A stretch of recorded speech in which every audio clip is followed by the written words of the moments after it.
gates open, they're up and racing. Blue Material moving up in between runners. Camora, Damong Ligaw, My Wife Doesn't Know down on the inside.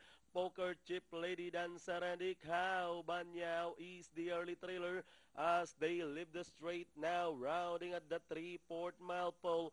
My Wife Doesn't Know takes up the running over Camora in second. Racing in third, Damong Ligaw, Blue Material in fourth. Moving up to take fifth, Ikaw Banyaw.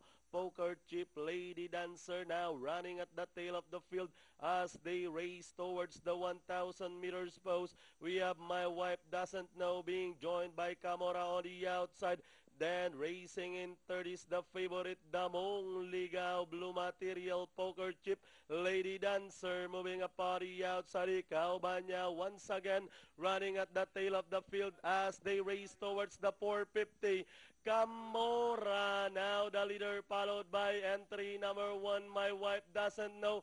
Damong Ligaw now moving up on the outside third, then followed by Lady Dancer, Blue Material as they race at the last 450.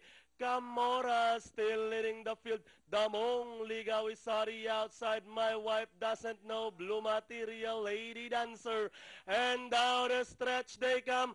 Camora this time by about 3 lengths, followed now by Damong Ligaw, Blue Material, My Wife Doesn't Know.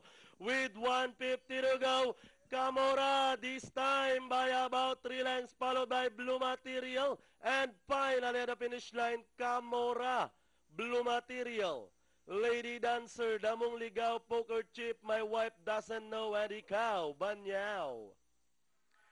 Okay, 4-3.